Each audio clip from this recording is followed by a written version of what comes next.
بالله من الشيطان الرجيم. بسم الله الرحمن الرحيم. إن هؤلاء ليقولون إن هي إلا موتتنا الأولى وما نحن بمنشرين فأتوا بآبائنا إن كنتم صادقين. أهم خير أم قوم تبع والذين من قبلهم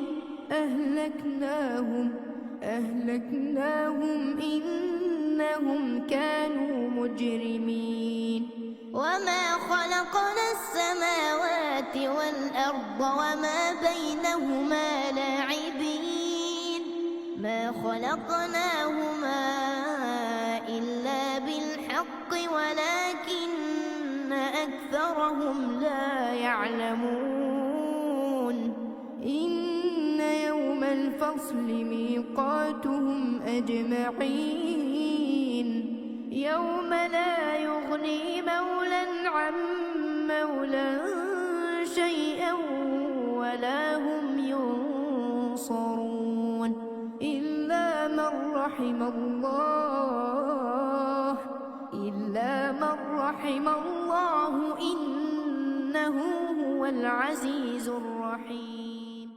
السلام عليكم ورحمة الله وبركاته. ഖുർആൻ പദം 1732 ദിവസത്തിലേക്ക് എല്ലാവരെയും ഹാർദമായി സ്വാഗതം ചെയ്യുന്നു. വിശുദ്ധ ഖുർആനിലെ 44-ാമത്തെ അധ്യായമായ സൂറത്തു ദുഖാനിലെ 34 മുതൽ 42 വരെയുള്ള ആയത്തുകളാണ് ഇന്ന് പഠന വിധേയമാക്കുന്നത്. ക്ലാസ് ആരംഭിക്കുന്നതിനായി ആദരണീയനായ ഡോക്ടർ AI വിലായത്തുള്ള സാഹിബിനെ ക്ഷണിക്കുന്നു. അസ്സലാമു അലൈക്കും വറഹ്മത്തുള്ളാഹി വബറകാതുഹു. أعوذ بالله من الشيطان الرجيم. بسم الله الرحمن الرحيم.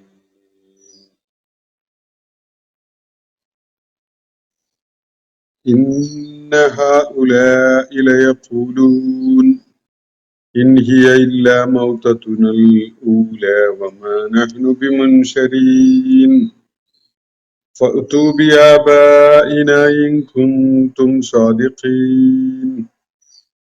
أهم خير أم قوم تبع والذين من قبلهم أهلكناهم إنهم كانوا مجرمين.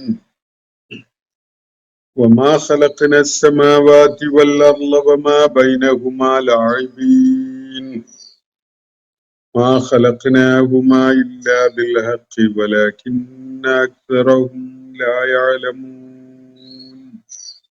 إن يوم الفصل ميقاتهم أجمعين يوم لا يغني مولى عن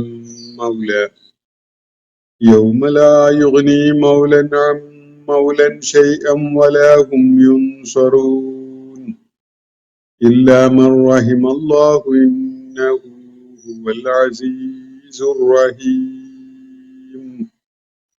صدق الله العلي العظيم. സൂറത്തു ദുഖാനിലെ 34 മുതൽ 42 വരെയുള്ള ആയത്തുകളാണ് ഞാൻ നിങ്ങളെ കേൾപ്പിച്ചിട്ടുള്ളത്. കഴിഞ്ഞ ദിവസം സാങ്കേതിക തടസ്സം നേരിട്ടത് കാരണം നമുക്ക് ഖുർആൻ പദം സെഷൻ നടത്താൻ പറ്റാതെ വരികയായിരുന്നു. അതില് പ്രയാസം നേരിട്ടതിൽ ക്ഷമ ചോദിക്കുകയാണ്. സൂറത്തു ദുഖാനിലെ ആദ്യ ഭാഗത്ത് മക്കയിലെ ആളുകളോട് അഭിസംബോധന ചെയ്തതിനെ തുടർന്ന്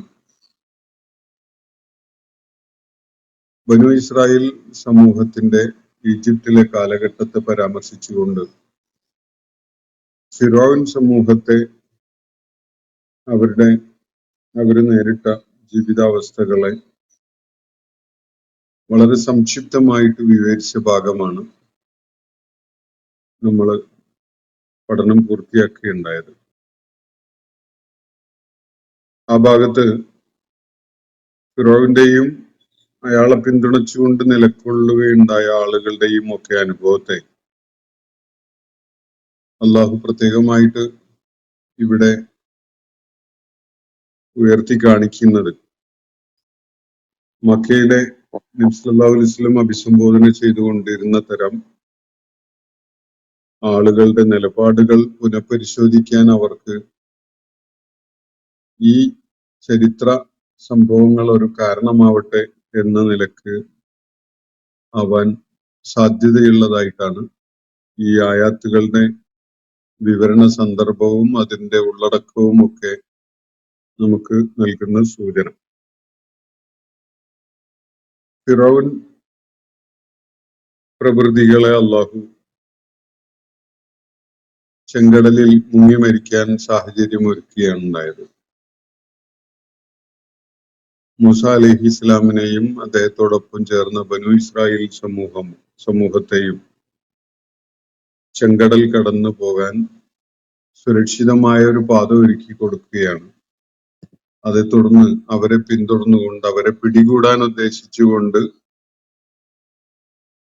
അവരുടെ പുറകിലായി കുതിച്ചെത്തിയ ഫിറോൻ സൈന്യം, ഫിറോനും അയാളെ പിന്തുണച്ചുകൊണ്ടുണ്ടായിരുന്ന സൈനികരും ഒക്കെ തന്നെ ചെങ്കടലിൽ മുങ്ങി മരിക്കുന്ന വിധത്തിലാണ് കാര്യങ്ങളെ അള്ളാഹു നിയന്ത്രിക്കുകയുണ്ടായത്. അതിനെ തുടർന്ന് ഫിറോവിനും അയാളെ പിന്തുണച്ചിരുന്ന ആളുകളുമൊക്കെ കൈകാര്യം ചെയ്തിരുന്ന ഭൂപ്രദേശം, അവരുടെ നിയന്ത്രണത്തിലും അധികാരത്തിലുമൊക്കെ ഇരുന്ന ഭൂപ്രദേശം മറ്റൊരു കൂട്ടരെ അതിന്റെ നിയന്ത്രകരാക്കി നാം കൊണ്ടുവരികയുണ്ടായി.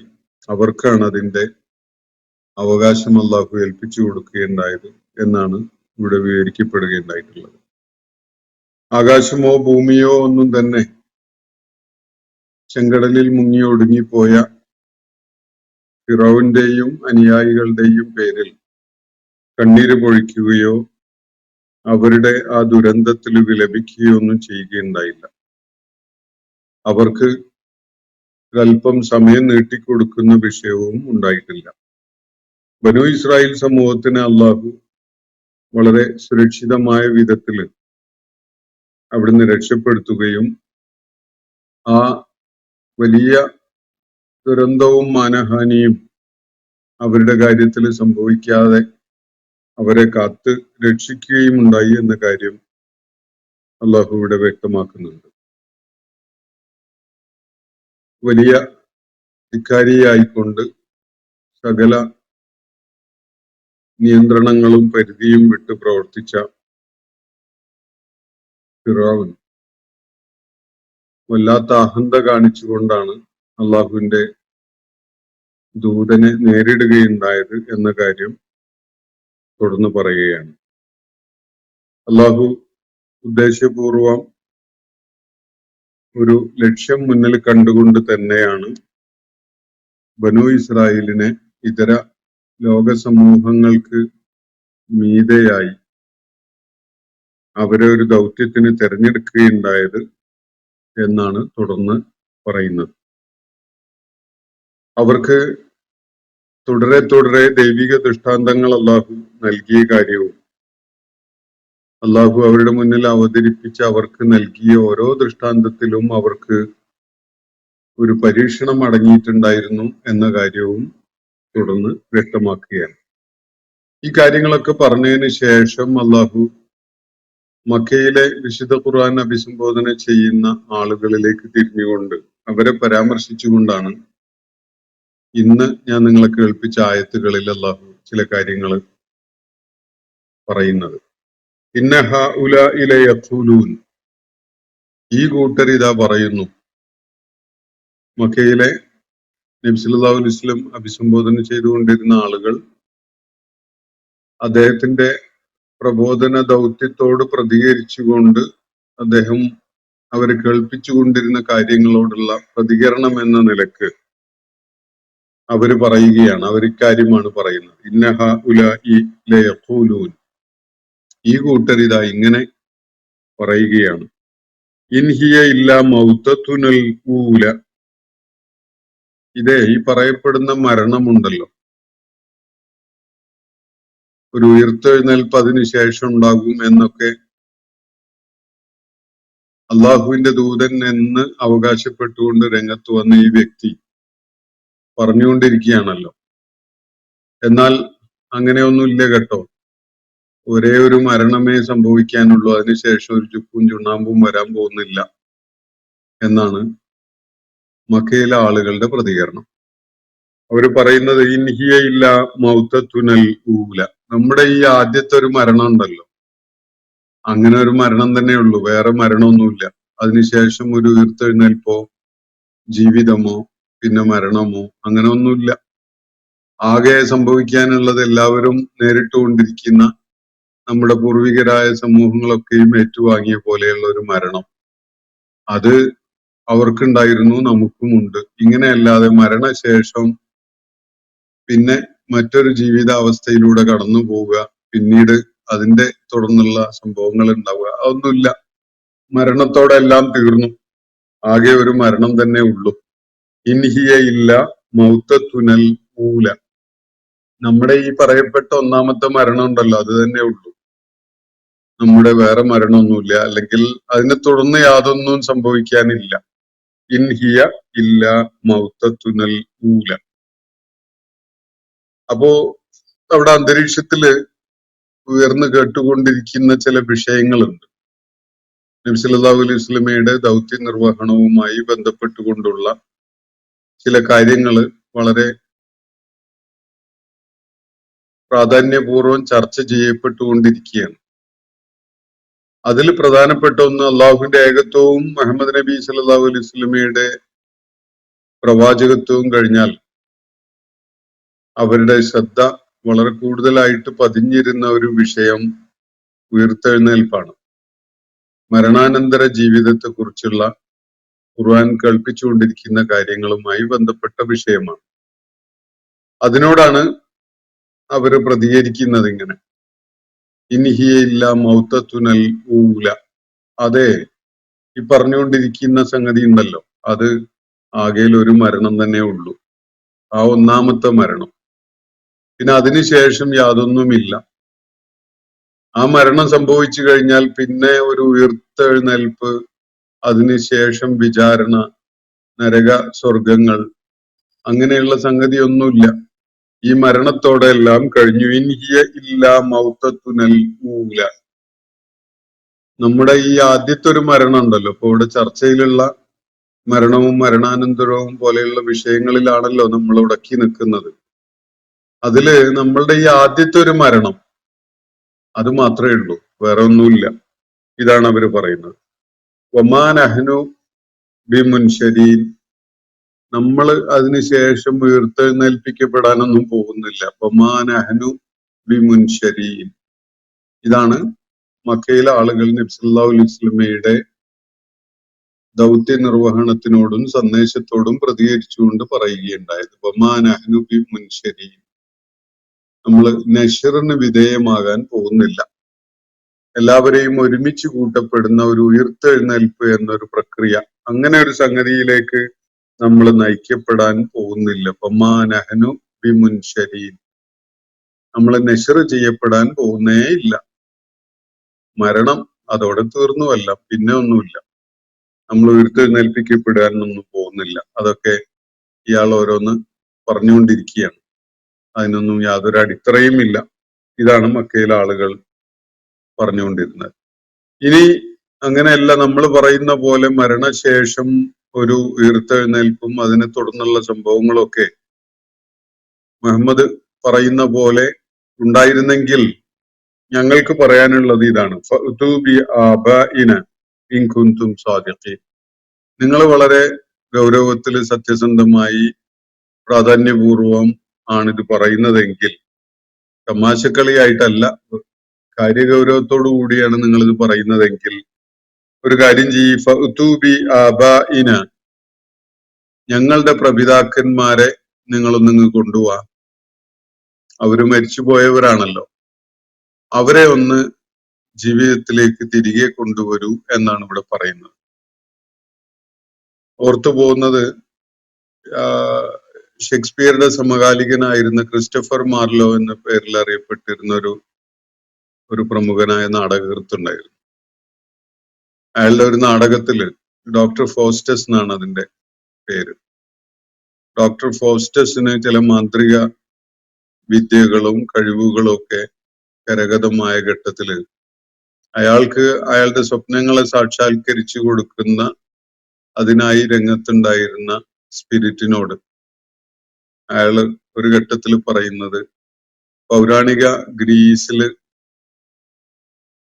ഗ്രീക്ക് സമൂഹത്തെ ഒക്കെ വല്ലാതെ സ്വാധീനിച്ചിരുന്ന വിധത്തിലുണ്ടായിരുന്ന ഒരു ലോകപ്രസിദ്ധയായ ഒരു സുന്ദരി ഉണ്ടായിരുന്നു, ഹെലൻ ഓഫ് ട്രോയ്. ഹെലനെ ഒന്ന് വീണ്ടും ജീവിതത്തിലേക്ക് തിരികെ കൊണ്ടുവരുവാൻ ഞാനൊന്ന് കാണട്ടെ, ആ വിശ്വസുന്ദരിയെ ഞാനൊന്ന് കാണട്ടെ എന്ന് ഡോക്ടർ ഫോസ്റ്റസ് അയാളുടെ സ്പിരിറ്റിനോട് പറയുകയും ആ സ്പിരിറ്റ് ഹെലനെ അയാളുടെ മുന്നില്, അവര് മരിച്ച് ചരിത്ര കഥാപാത്രമായിരുന്നെങ്കിൽ മരിച്ച് നൂറ്റാണ്ടുകളോ സഹസ്രാബ്ദങ്ങളോ ഒക്കെ പിന്നിട്ടതിന് ശേഷം വീണ്ടും അവരെ ഡോക്ടർ ഫോസ്റ്റസിന്റെ മുന്നിൽ പ്രത്യക്ഷപ്പെടുത്തുകയും ചെയ്ത ഒരു സംഗതിയാണ്. ഈ ഒരു കാര്യമാണ് മക്കയിലെ ആളുകളുടെ ഈ നബി സല്ലല്ലാഹു അലൈഹി വസല്ലമയോട് ഈ ഡിമാൻഡ് ഉന്നയിച്ചപ്പോ അത് സംബന്ധമായിട്ട് എന്റെ മനസ്സിലേക്ക് ഓടി വരുന്നത്. ഇവിടെ ഉള്ളൊരു വിഷയം ഇവരുടെ ആബാ എന്ന് പറയുന്നത് കാലങ്ങൾക്ക് മുമ്പ് മരിച്ചു മണ്ണടിഞ്ഞു പോയ ആളുകളാണ്. അവരുടെ ശരീരാവശിഷ്ടങ്ങൾ പോലും മണ്ണില് ലയിച്ചു ചേർന്ന് കാണും. അവരെ ഒന്ന് ജീവനോടെ തിരികെ കൊണ്ടുവരൂ, ഇൻകുന്തും സ്വാദിഖീൻ, നിങ്ങളിത് സത്യസന്ധമായി ഗൗരവത്തോടു കൂടിയാണ് ഈ പുനരുത്ഥാനത്തെ കുറിച്ച് പറയുന്നതെങ്കിൽ എന്നാണ് ഇവിടെ മക്കയിലെ ആളുകൾ മുഹമ്മദ് നബി സല്ലല്ലാഹു അലൈഹി വസല്ലമയോട് പറയുന്നത്. അവരുടെ സംസാരം കേട്ടാൽ മുഹമ്മദ് നബി സല്ലല്ലാഹു അലൈഹി വസല്ലം സ്വന്തം നിലക്ക് ഇതൊക്കെ ഒരു മാന്ത്രിക വിദ്യ പോലെ നടപ്പിലാക്കുന്ന ഒരു ആഭിചാരകനോ അല്ലെങ്കിൽ ഒരു ജാലവിദ്യക്കാരനോ ഒക്കെയാണ് എന്നാണ് തോന്നിപ്പോവുക. മരണാനന്തരം പുനരുജ്ജീവനം സാധ്യമാക്കുക എന്നത്, പുനരുത്ഥാനം യാഥാർത്ഥ്യമാക്കുക എന്നത് മുഹമ്മദ് നബി സല്ലല്ലാഹു അലൈഹി വസല്ലം സ്വന്തം നിലക്ക് ചെയ്യുന്ന ഒരു കാര്യമാണ് എന്ന് അവകാശപ്പെട്ട പോലെയുണ്ട് അവരുടെ പ്രതികരണം. നബി സല്ലല്ലാഹു അലൈഹി വസല്ലം അങ്ങനെ അവകാശപ്പെട്ടിട്ടില്ല. അള്ളാഹു മനുഷ്യരെ എല്ലാവരെയും ഒരുമിച്ച് കൂട്ടുന്ന ഒരു പുനരുത്ഥാനം ഉണ്ട് എന്ന് പ്രഖ്യാപിച്ച കാര്യം മാത്രമാണ് നബി സല്ലല്ലാഹു അലൈഹി വസല്ലം അവരോട് പറഞ്ഞിട്ടുള്ളത്. മുഹമ്മദ് നബി സല്ലല്ലാഹു അലൈഹി വസല്ലം ഇവരാവശ്യപ്പെട്ട മുറക്ക് അദ്ദേഹത്തിന്റെ ഇച്ഛപ്രകാരം അത് നടപ്പിലാക്കും എന്ന് ആരോടും പറഞ്ഞിട്ടില്ല. പക്ഷെ അവരാവശ്യപ്പെടുന്നത് അങ്ങനെ ഒരു കാര്യമാണ്. ഇങ്ങനെ ഒരു പുനരുത്ഥാനമൊന്നുമില്ല, ഞങ്ങൾ പുനരുജ്ജീവിപ്പിക്കപ്പെടാനും പോകുന്നില്ല. ഈ മരണം ഒന്നാമത്തെ ഒരു മരണമുണ്ട്, ആ ഒരു മരണം തന്നെ ഉള്ളൂ, വേറെ ഒന്നുമില്ല. ഇതാണ് അവര് പറഞ്ഞുകൊണ്ടിരുന്നത്. ഇനി അഥവാ നിങ്ങള് വളരെ ഗൗരവത്തില് സത്യസന്ധമായ ഉത്തരവാദിത്വ ബോധത്തോടു കൂടി തന്നെയാണ് ഈ കാര്യമൊക്കെ പറയുന്നതെങ്കിൽ ഞങ്ങൾ പറയുന്നത് ഇതാണ് എന്ന് പറഞ്ഞുകൊണ്ട് അവർ പറയുന്നത്, ഞങ്ങളുടെ പ്രപിതാക്കന്മാരെ ഒന്നിങ്ങ് കൊണ്ടുവരും, മരിച്ചു മണ്ണടിഞ്ഞു പോയ ഞങ്ങളുടെ പൂർവികര്, അവരെ ഒന്ന് ഞങ്ങളുടെ മുന്നിൽ പ്രത്യക്ഷപ്പെടുത്തൂ, ഇൻകുന്തും സ്വാദിഖീൻ, നിങ്ങള് സത്യസന്ധതയോടുകൂടി അല്ലെങ്കിൽ പ്രാധാന്യപൂർവ്വം ഗൗരവത്തോടു കൂടിയൊക്കെയാണ് ഈ കാര്യം പുനരുത്ഥാനത്തെ കുറിച്ച് സംസാരിക്കുന്നത് എങ്കിൽ, അപ്പൊ അള്ളാഹു അതിനുള്ള മറുപടിയായിട്ട് പറയുന്നത്, അഹും ഖൈറുൻ അം ഖൗമു തുബ്ബഇൻ വല്ലദീന മിൻ ഖബ്ലിഹിം. ഒരു വല്ലാത്ത താക്കീതിന്റെയും ഭീഷണിപ്പെടുത്തലിന്റെയും ഒക്കെ എലിമെന്റ് അടങ്ങിയിട്ടുള്ള ഒരു പ്രതികരണം. അഹും, ഇവരാണോ ഖൈറുൻ, കേമന്മാരായത്, ഉത്തമന്മാരായത്, ശക്തന്മാരായത്, അല്ലെങ്കിൽ മികവുള്ളവര്? ഈ മക്കയിലെ സമകാലികരായ ഈ സംസാരമൊക്കെ നടത്തിക്കൊണ്ടിരിക്കുന്ന ആളുകളാണോ ഖൈറായത്? അതല്ല. അം ഖൗമു തുബ്ബഇൻ, തുബ്ബഅകാരാണോ? വല്ലദീന മിൻ ഖബ്ലിഹിം, അവർക്ക് മുമ്പുള്ള വലിയ നിഗളിപ്പ് നടത്തിയിരുന്ന സമൂഹങ്ങളാണോ ഇവരെക്കാളും ഹൈറായിരുന്ന, ഇവരെക്കാളും ശക്തരും സമർത്ഥരും പ്രാധാന്യമുള്ളവരും ഒക്കെ ആയിരുന്നത്? ആരായിരുന്നു? ഒന്ന് തട്ടിച്ചു നോക്കുക, ഒന്ന് താരതമ്യം ചെയ്ത് നോക്കുക. ഇന്ന് മക്കയിൽ തങ്ങളുടെ പൂർവികരെ തങ്ങളുടെ മുന്നിൽ പ്രത്യക്ഷപ്പെടുത്തണം എന്നാവശ്യപ്പെടുന്ന മക്കയിൽ നബി സല്ലല്ലാഹു അലൈഹി വസല്ലമയോട് സംവദിച്ചു കൊണ്ടിരിക്കുന്ന ഈ ആളുകളാണോ കേമന്മാർ? അതല്ല. ചരിത്രത്തിൽ സ്ഥിരപ്രതിഷ്ഠ നേടിയ ചില നാമങ്ങളുണ്ട്. തുബൾ, അതുപോലെ ഫറായിന, അങ്ങനെയൊക്കെയുള്ള ചില കൂട്ടർ, ഫിറോവന്മാര്, തുബൾകാര്, അതുപോലെ സാർ ചക്രവർത്തിമാര്, അങ്ങനെയൊക്കെ ചരിത്രത്തിൽ പേരെടുത്ത ചില ഡിനസ്റ്റീസ് ഉണ്ടായിട്ടുണ്ട്. രാജവംശങ്ങളും അതുപോലെ അധികാരസ്ഥന്മാരുടേതായ ഒരു ഡിനസ്റ്റീസ് പലപ്പോഴും ചരിത്രത്തിൽ ഇടം പിടിച്ചത് കാണാം. അവര് വലിയ മികവ് പ്രകടിപ്പിച്ച ആളുകളും കരുത്ത് കാണിച്ചവരും ഒക്കെയാണ്. മറ്റുള്ളവരെ അടക്കി വാഴാൻ കഴിയുന്നവരും വലിയ കരുത്തും സൈനിക ബലവും ഒക്കെ കാണിച്ചുകൊണ്ട് മറ്റുള്ളവരെ വിരട്ടി നിർത്താൻ കഴിയുന്നവരൊക്കെ ആയിരുന്നു. അവരുടെ കൂട്ടത്തിൽ ഒരു പേരാണ് തുബ്ബർ. നബി സല്ലല്ലാഹു അലൈഹി വസല്ലമയുടെ ആ കാലഘട്ടത്തിന്റെ വളരെ മുമ്പ്, ഒരുപക്ഷെ സബയിലെ ബൽഖീസ് രാജ്ഞിയുടെ കാലഘട്ടത്തിൽ, ആ കാലഘട്ടത്തിലാണ് സബ സമൂഹം ചരിത്രത്തിൽ വലിയ ഖ്യാതി നേടിയിരുന്നവരായി മാറിയിരുന്നത്. അപ്പോ യമനിലെ സബ പ്രദേശം, അവിടെ അധികാരം വാണിരുന്ന സബക്കാര്, അതേപോലെ സമീപ പ്രദേശങ്ങളിലും സബ ഉൾപ്പെടെയുള്ള പ്രദേശങ്ങളൊക്കെ അവിടെ വലിയ അധികാരികളായിട്ട് ഞെളിഞ്ഞ് നിന്നിരുന്ന ആളുകളാണ്. അല്ലെങ്കിൽ ആ രാജവംശത്തിന്റെ പേരാണ് തുബ്ബഴ എന്നത്. അറേബ്യ ഉൾപ്പെടുന്ന വലിയൊരു ഭൂപ്രദേശം, യമനും അതുപോലെ പൗരാണിക സബ രാഷ്ട്രവും ഒക്കെ അടങ്ങുന്ന ഭൂപ്രദേശത്തിന്റെ അധിപന്മാരായിരുന്ന ഒരു കൂട്ടരാണ് തുബ്ബഴ എന്ന് പറയുന്നത്. നമ്മൾ ഫിറോവൻ, അതുപോലെ സാർ ചക്രവർത്തിമാര്, ഇറാനിലെ ഷാമാര് തുടങ്ങിയിട്ടുള്ള ഡിനസ്റ്റീസിനെ കേട്ടിട്ടുണ്ടല്ലോ പഴയ കാലത്തെ. ഇവരൊക്കെ രാജവംശങ്ങളാണ്. ഈ രാജവംശങ്ങളെ പോലെ പേര് കേട്ട, വിശേഷിച്ച് വിശുദ്ധ ഖുർആന്റെ ആദ്യത്തെ അഭിസംബോധിതരായ മക്കയിലെ അറബി സമൂഹത്തെ സംബന്ധിച്ചിടത്തോളം അവർക്ക് നന്നായി കേട്ടുകേൾവിയുള്ള ഒരു പേരാണ് തുബ്ബഴ എന്നത്. അപ്പോ അവരെ പരാമർശിച്ചുകൊണ്ട്, അവര് വലിയ കരുത്തന്മാരായിട്ടും ദിഗ്വിജയികളായിട്ടും ലോകത്ത് മേധാവിത്വം സ്ഥാപിച്ച കൂട്ടരായിട്ടും ഒക്കെ അറിയപ്പെട്ടിരുന്നവരാണ്. അവരുമായി താരതമ്യം ചെയ്യുമ്പോൾ മക്കയിലെ വിശുദ്ധ ഖുർആൻ അഭിസംബോധന ചെയ്തുകൊണ്ടിരിക്കുന്ന ആളുകൾ താരതമ്യേന വളരെ ദുർബലമായവരും രാഷ്ട്രീയ മേധാവിത്വം കുറഞ്ഞവരും സൈനിക ബലം ഒട്ടും ഇല്ലാതിരുന്നവരും ഒക്കെയാണ്. അപ്പൊ ഒരു താരതമ്യം ചെയ്യുമ്പോൾ മക്കയിലെ ആളുകൾക്ക് വളരെ നിസ്സാരമായിട്ട് ഉള്ള ഒരു സ്ഥാനമേ ഉള്ളൂ എന്നത് മനസ്സിലാക്കാൻ സാധിക്കും. അപ്പൊ അള്ളാഹു അവരെ ഇവിടെ ഉണർത്തുന്ന ഇങ്ങനെ ഒരു ചോദ്യം ഉന്നയിച്ചുകൊണ്ടാണ്, അഹും ഖൈറുൻ, ഓ ഇവരാണ് മക്കയിലെ ഈ കൂട്ടരാണല്ലേ കേമന്മാര്, അതോ ഖൗമു തുബ്ബഴ, തുബ്ബഴക്കാരായിരുന്നോ, തുബ്ബഴ സമൂഹമായിരുന്നോ കൂടുതൽ കേമന്മാരായിരുന്നത്? വല്ലദീന മിൻ ഖബ്ലിഹിം, അതുപോലെ തുബ്ബഴിന്റെ മുന്നേ ലോകത്ത് വലിയ ആധിപത്യം സ്ഥാപിച്ചിരുന്ന വേറെയും പലരും ഉണ്ടായിരുന്നല്ലോ, അവർക്ക് മുമ്പുണ്ടായിരുന്ന പലരും. ഇവരായിരുന്നോ കൂടുതൽ കേമന്മാർ? അതല്ല മക്കയിൽ ഇപ്പോൾ ഉള്ള ഈ ആളുകളാണോ കേമന്മാർ എന്നാണ് ചോദ്യം.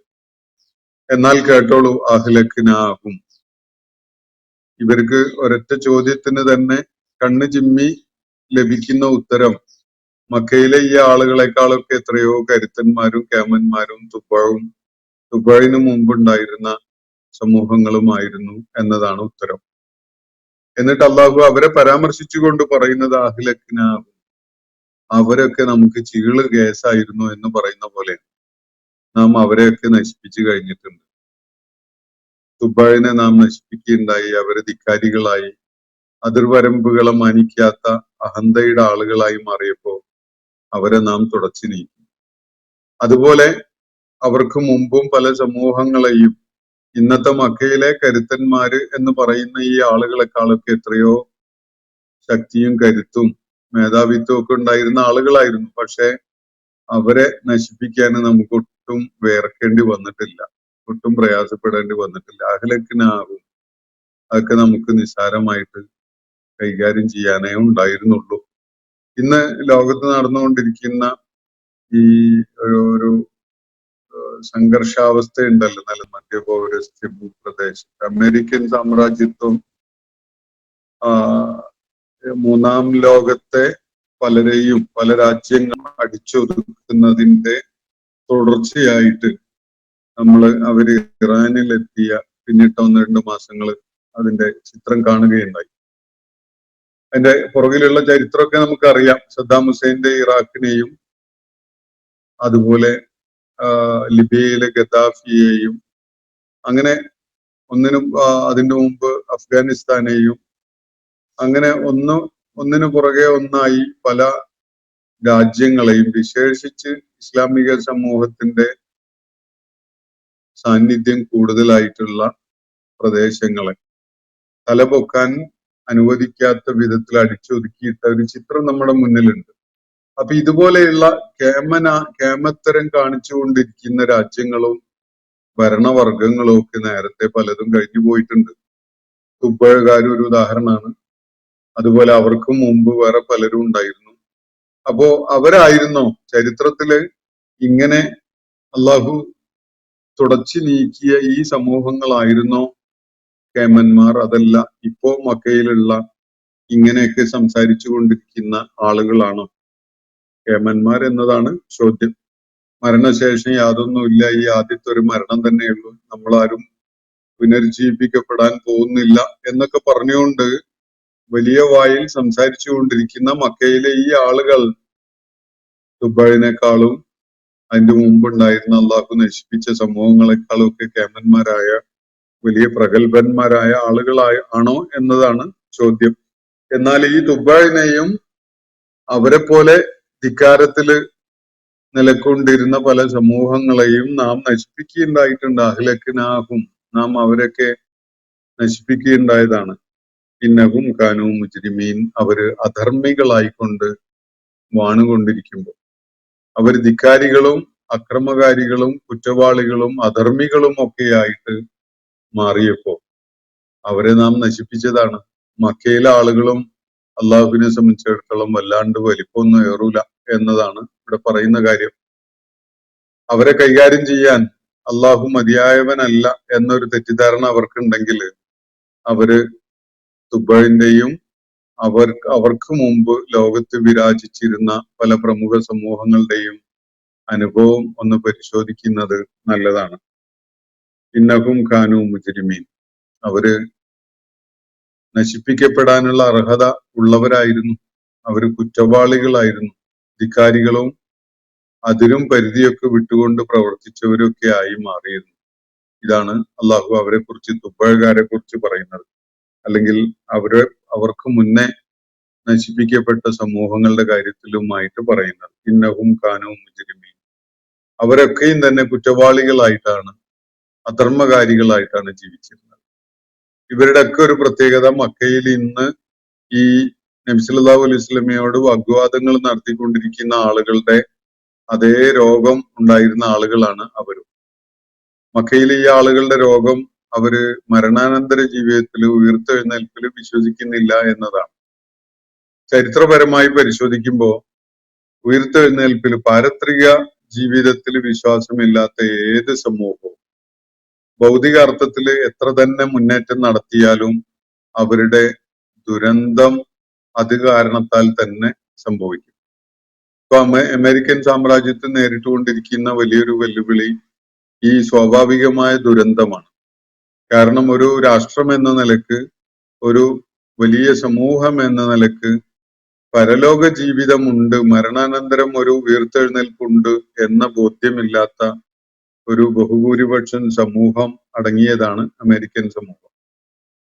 അപ്പൊ അവരുടെ നയനിലപാടുകളെ രൂപപ്പെടുത്തിയെടുക്കുന്നത് ഈ പാരത്രിക ജീവിതത്തിലുള്ള വിശ്വാസമില്ലായ്കയാണ്.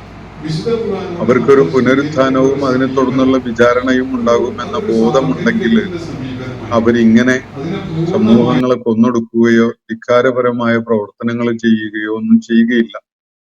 അവർക്ക് മരണാനന്തര വിചാരണയെ കുറിച്ചുള്ള യാതൊരു വിശ്വാസവുമില്ല.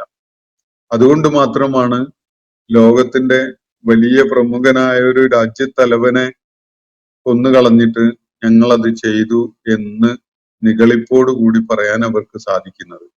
ഏറ്റവും വലിയ കുറ്റകൃത്യം ചെയ്തിട്ട് ഞെളിയുകയാണ്. അങ്ങനെ ഞെളിയുന്നത് ഒരു വിചാരണ നേരിടേണ്ടി വരില്ല, ഒരു ദൈവിക നടപടി പാരത്രിക ജീവിതത്തിൽ ഉണ്ടാവുകയില്ല എന്ന ഒരു നിലപാടുള്ളത് കൊണ്ട് മാത്രമാണ്. സ്വാഭാവികമായിട്ടും മൂല്യങ്ങൾ അത്തരം സമൂഹങ്ങളിൽ നിലനിൽക്കുകയില്ല. ധാർമ്മിക മൂല്യങ്ങൾ തകർന്നടിയും.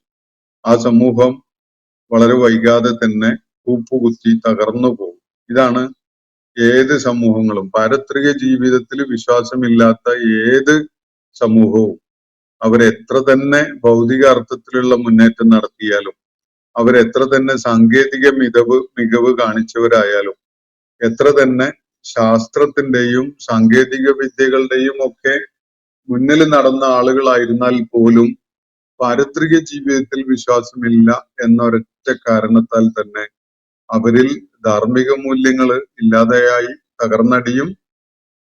തുടർന്ന് പിന്നെ അവർക്കിടയിൽ ഉണ്ടാവുന്ന എല്ലാ വിധത്തിലുള്ള അപജയത്തിന്റെ ലക്ഷണങ്ങളും പ്രകടമായി അതൊക്കെ രംഗത്ത് പ്രകടമാവുകയും ഒരു സമൂഹം എന്ന നിലക്ക്, ഒരു നാഗരികത എന്ന നിലക്ക് അവര് പൂർണ്ണമായിട്ടും തുടച്ചു നീക്കപ്പെടുന്ന ഒരു അവസ്ഥയിലേക്ക് നീങ്ങുകയും ചെയ്യും.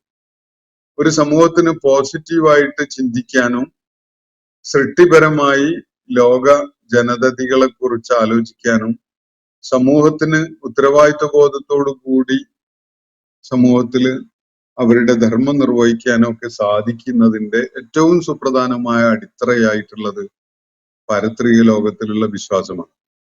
ദൈവവിശ്വാസം അതുപോലെ പ്രവാചകന്മാരുടെ മഹത്വമൊക്കെ പലരും അംഗീകരിച്ചു എന്ന് വരും. പക്ഷെ ജീവിതത്തിൽ വലിയ പരിവർത്തനം ഉണ്ടാക്കുന്ന ഒരു കാര്യം മരണശേഷം ഒരു ഉയർത്തെഴുന്നേൽപ്പുണ്ട് എന്ന വിശ്വാസമാണ്.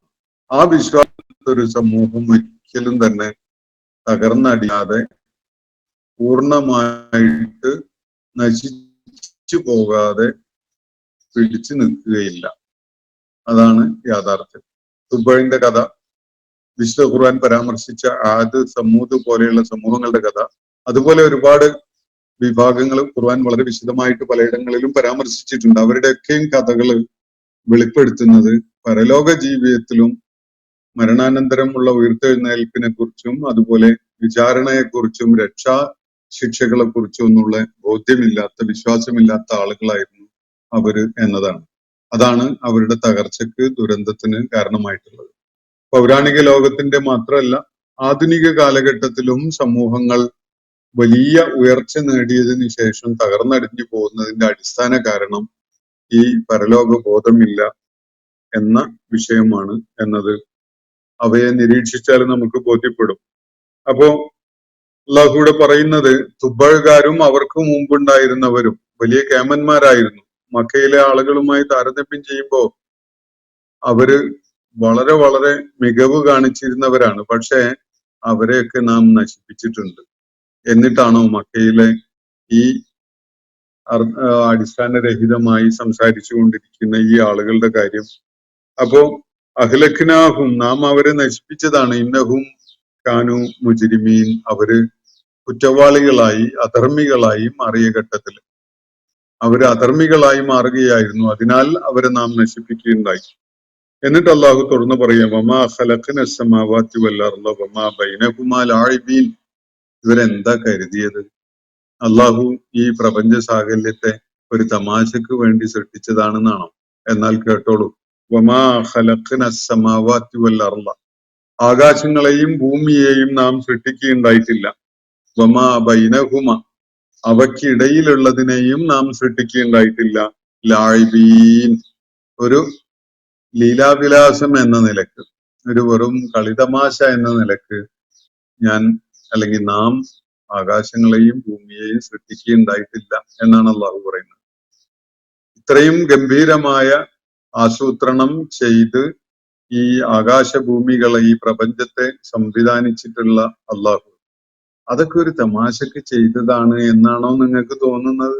അങ്ങനെ ഒരു തമാശയും അള്ളാഹു ഉദ്ദേശിച്ച വളരെ ഗൗരവത്തിലും അതുപോലെ പ്രാധാന്യമുള്ളതുമായ ഒരു പരീക്ഷണത്തിന് മനുഷ്യരെ വിധേയാക്കുക എന്ന ഉദ്ദേശത്തോടു കൂടി തന്നെയാണ് അള്ളാഹു ഈ പ്രപഞ്ചത്തിന്റെ സൃഷ്ടിപ്പ് നടത്തിയിട്ടുള്ളത് എന്നാണ് ഇവിടെ സൂചിപ്പിക്കുന്നത്. ഒരു തമാശക്ക് നാം ആകാശങ്ങളെയും ഭൂമിയെയും സൃഷ്ടിച്ചിട്ടില്ല. മാ ഖലഖ്നാഹുമ, നാം അവ രണ്ടിനെയും, ആകാശത്തെയും ഭൂമിയെയും സൃഷ്ടിച്ചിട്ടില്ല ഇല്ലാ ബിൽ ഹഖ്, യാഥാർത്ഥ്യത്തെ അടിസ്ഥാനപ്പെടുത്തിക്കൊണ്ടല്ലാതെ, അല്ലെങ്കിൽ തികഞ്ഞ ഗൗരവത്തോടു കൂടിയല്ലാതെ. ഹക്കിനെ അടിസ്ഥാനപ്പെടുത്തിക്കൊണ്ടാണ്. മനുഷ്യന്റെ അന്വേഷണം ഹക്കിന് വേണ്ടിയാണ്. ആകാശഭൂമികളുടെ നിലനിൽപ്പിന്റെ അടിത്തറയും ഹക്കാണ്. അപ്പോ ഹക്കിനെ അടിസ്ഥാനപ്പെടുത്തിക്കൊണ്ടല്ലാതെ വളരെ ഗൗരവത്തിലുള്ള ചില ഉദ്ദേശങ്ങളെ മുന്നിൽ കണ്ടുകൊണ്ടല്ലാതെ ആകാശങ്ങളെയും ഭൂമിയെയും നാം സൃഷ്ടിച്ചിട്ടില്ല. വലാകിന്ന അക്സറഹും ലാ യഅലമൂൻ, പക്ഷെ അവരിൽ അധിക പേരും ഈ കാര്യം അറിയുന്നില്ല. അവരതിനെക്കുറിച്ച് ബോധമുള്ളവരല്ല. ആകാശങ്ങളും ഭൂമിയും ഒക്കെ നാം ഒരു തമാശക്ക് വേണ്ടി അങ്ങ് സൃഷ്ടിച്ചതാണ് എന്നാണ് ഈ മടയന്മാര് കരുതുന്നത്. ഇത്രയും ഗംഭീരമായ, അതിന്റെ വിശദമായ പല തലങ്ങളിലേക്കും കടക്കുകയാണെങ്കിൽ നമ്മൾ അത്ഭുത സ്തബ്ധരായി പോകും. അത്രയും ഗംഭീരമായ ആസൂത്രണത്തോടുകൂടി ആകാശങ്ങളെയും ഭൂമിയെയും അവയ്ക്കിടയിലുള്ള സകലതിനെയും അവയുടെ ഒരുമിച്ചുള്ള നിലനിൽപ്പിന്റെ സമഗ്രമായ ആസൂത്രണത്തെയും ഒക്കെ അള്ളാഹു നിർവഹിച്ചിട്ടുള്ളത് ഒരു തമാശ കളിക്കാണ് എന്നാണോ ഇവർ കരുതിയിട്ടുള്ളത്? അങ്ങനെ ഒരിക്കലും അല്ല. ഇന്ന യൗമൽ ഫസ്ലി മീഖാതുഹും അജ്മഈൻ എന്നാ കേട്ടോളൂ. ഇവരിപ്പോ ഇവരുടെ പൂർവികരെ ഒന്നിങ്ങ് കൊണ്ടുവരാൻ വേണ്ടി പറഞ്ഞല്ലോ. പാരത്രിക ജീവിതം, ഉയർത്തെഴുന്നേൽപ്പ് യാഥാർത്ഥ്യമാണെങ്കിൽ ഞങ്ങളുടെ പ്രപിതാക്കന്മാരെ ഒന്നിങ്ങ് കൊണ്ടുവരൂ, അവരെ ഒന്ന് പ്രത്യക്ഷപ്പെടുത്തൂ എന്നാണ് അവർ ആവശ്യപ്പെട്ടത്. ഡോക്ടർ ഫോസ്റ്റസ് അയാളുടെ സ്പിരിറ്റിനോട്, മെഫിസ്റ്റോഫിലിസിനോട് ഹെലനെ ഹാജരാക്കാൻ വേണ്ടി, പ്രത്യക്ഷപ്പെടുത്താൻ വേണ്ടി പറഞ്ഞ പോലെ ഇവര് നബി സല്ലല്ലാഹു അലൈഹി വസല്ലമയോട് പറയുകയാണ്, മരണാനന്തരം ഒരു ഉയർത്തെഴുന്നേൽപ്പുണ്ട് എങ്കിൽ ഞങ്ങളുടെ പ്രപിതാക്കന്മാരൊക്കെ മരിച്ചു പോയവരാണല്ലോ, ഞങ്ങളെ തന്നെ മരിപ്പിച്ചിട്ട് ഉയർത്തെഴുന്നേൽപ്പിക്കണം എന്നില്ല. നേരത്തെ മരിച്ചു പോയ കുറെ ആളുകൾ ഉണ്ടല്ലോ ഞങ്ങളുടെ പ്രപിതാക്കന്മാര്, അവരെ ഒന്നിങ്ങ് ഹാജരാക്കൂ, അവരെ ഒന്നിങ്ങ് പ്രത്യക്ഷപ്പെടുത്തൂ എന്നാണ് അവർ പറഞ്ഞിരുന്നത്. അതിനുള്ള ഒരു മറ്റൊരു ഉത്തരം, ചില ഉത്തരങ്ങൾ ഇതിനകം നൽകപ്പെട്ട് കഴിഞ്ഞിട്ടുണ്ട്. അത് അവരുടെ ധാർഷ്ട്യത്തെയും ധിക്കാരത്തെയും അവരുടെ അഹന്തയെയും ഒക്കെ പരാമർശിച്ചുകൊണ്ടുള്ളതാണെങ്കിൽ, ഇവിടെ പറയുന്നത് ഇന്ന യൗമൽ ഫസ്ൽ, നിശ്ചയമായിട്ടും വേർതിരിവ് കാണിക്കപ്പെടുന്ന ഒരു നാളുണ്ടല്ലോ. കാര്യങ്ങൾക്കിടയിൽ നേരും നെറിയും സത്യവും അസത്യവും നന്മയും തിന്മയും ഒക്കെ അതിന്റെ പരിണിതി വേർതിരിവോടുകൂടി വേർതിരിക്കപ്പെടുന്ന ഒരു നാളിൽ കാര്യങ്ങളെ മുജ്രിമുകളും അതുപോലെ മുഅ്മിനുകളും ഒക്കെ വേർതിരിക്കപ്പെടുന്ന, അങ്ങനെ ഒരു വേർതിരിവ് നടത്തപ്പെടുന്ന ഒരു നാളിൽ, ആ നാളിലാണ് മീഖാതുഹും അജ്മഈൻ, അവർക്കൊക്കെയും നിശ്ചയിക്കപ്പെട്ടിട്ടുള്ള സമയം. നിങ്ങൾ ചോദിക്കുമ്പോഴേക്ക് നിങ്ങളുടെ പൂർവികരെ ഇവിടെ ഹാജരാക്കുന്ന ഒരു പദ്ധതി അള്ളാഹ് വെച്ചിട്ടില്ല. നിങ്ങൾക്ക് അങ്ങനെ ചോദിക്കുകയൊക്കെ ചെയ്യാം, പക്ഷെ അള്ളാഹു അങ്ങനെ ഒരു പദ്ധതി വെച്ചിട്ടില്ല. ഒരു പ്രവാചകൻ മരണാനന്തര ജീവിതത്തെ കുറിച്ച് പറയുമ്പോഴേക്കും ഞങ്ങളുടെ പൂർവികരെ ഒന്ന് പ്രത്യക്ഷപ്പെടുത്തൂ എന്ന് ഇവർ പറയുകയും അത് കേൾക്കുമ്പോഴേക്ക് പൂർവികരെ പുനരുജ്ജീവിപ്പിച്ച് മുന്നിൽ ഹാജരാക്കുകയും ചെയ്യുക എന്നൊരു പരിപാടി അള്ളാഹു ഉദ്ദേശിച്ചിട്ടില്ല. മറിച്ച് ഇവർക്കൊക്കെയുമായിട്ട് അള്ളാഹു ഒരു മീഖാത്ത് വെച്ചിട്ടുണ്ട്, ഒരു സമയം നിശ്ചയിച്ചു വെച്ചിട്ടുണ്ട്. അതെന്നാണ്? യൗമുൽ ഫസ്ൽ. കാര്യങ്ങളിൽ ഒരു വേർതിരിവുണ്ടാക്കപ്പെടുന്ന ഒരു നാളുണ്ട്. അന്ന് ഇന്നെല്ലാം കൂടിക്കുഴഞ്ഞ് മറിഞ്ഞു കിടക്കുകയാണല്ലോ.